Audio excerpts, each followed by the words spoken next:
Selamat pagi, siang, sore, ataupun malam bagi yang melihat video ini. Kali ini kita akan masuk ke diagram state machine atau state machine diagram. State machine diagram adalah teknik terkenal untuk mendeskripsikan perilaku dari suatu sistem dalam pendekatan berorientasi objek. State machine diagram digambarkan untuk suatu kelas untuk menunjukkan perilaku seumur hidup dari suatu objek.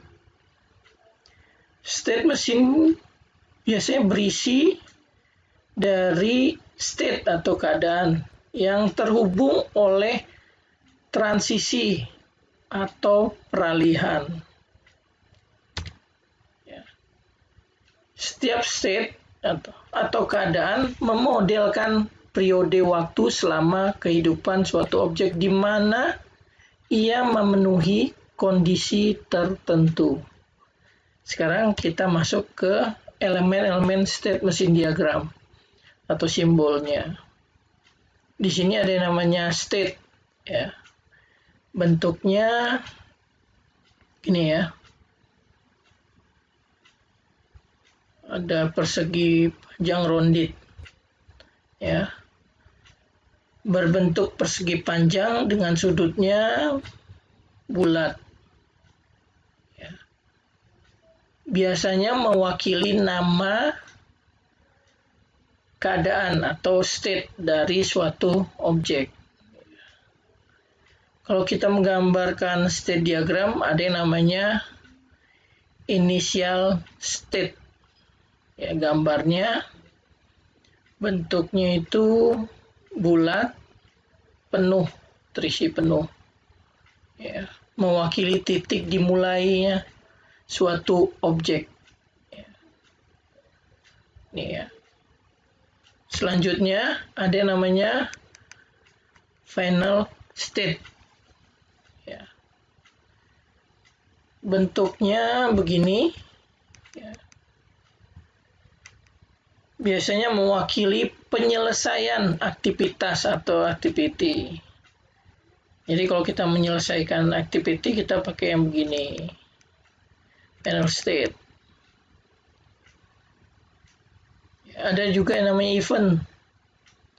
Event ini kejadian yang memicu perubahan dalam suatu state. Nah, supaya lebih dimengerti lagi, kita masuk ke dalam pembuatannya. Ya. Di sini ada frame, ya, menunjukkan konteks state machine diagram. Jadi nanti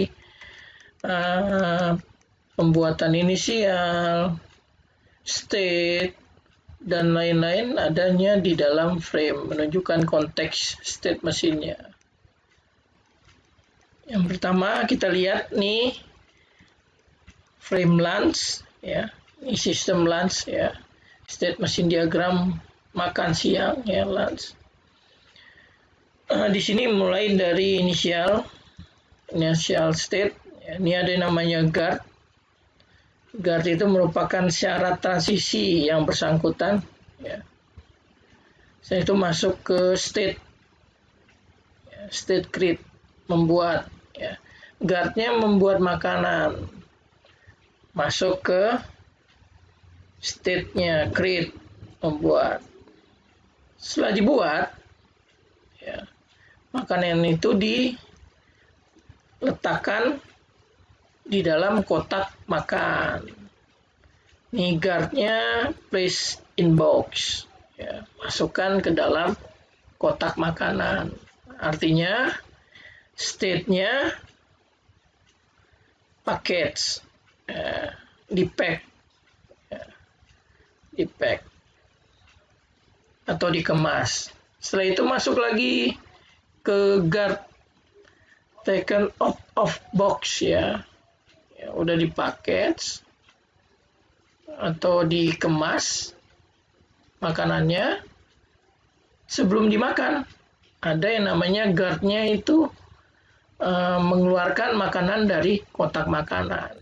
Setelah itu keadaannya atau state-nya itu makan. Ya, setelah makan, selesai. Nah, inilah merupakan state machine diagram dari makan siang. Tadi kita telah melihat contoh sederhana dari state machine diagram makan siang atau lunch. Ya, sekarang kita masuk ke state machine diagram dari order barang. Ini kita lihat, ini ada frame order. Ya. Dimulai dari initial state. Ya. Order dibuat.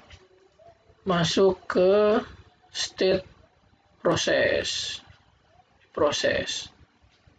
Setelah itu customer submit order. Ya. Untuk ke state order. Ya. Setelah itu order dikirim untuk di authorization, ya, otorisasi, diproses. Jika dilihat di otorisasi dia kurang kreditnya, maka akan ditolak, masuk ke state ditolak. Ya, customer bisa melakukan edit order informasi kalau ada yang kurang, informasinya kurang, bisa melakukan proses kembali submit order. Jika customer tidak mau melakukan permintaan order lagi, dia bisa langsung keluar. Ya, jika dia tidak mau mengedit. Kalau mengedit, dia bisa melakukan proses order. Pada saat diperiksa ordernya sudah baik, maka di otorisasi dia di approve atau diterima, maka dilakukan pengiriman, ya, pengiriman order ke customer, ya, sip. Setelah itu, jika customer menerima dari produknya, ya, masuk ke state receipt, ya, maka order selesai. Nah, ini merupakan state machine diagram dari order barang. Ya, sampai di sini dulu pembahasan tentang state machine diagram dari saya. Ya, terima kasih. Sampai ketemu lagi di pertemuan-pertemuan berikutnya. Terima kasih.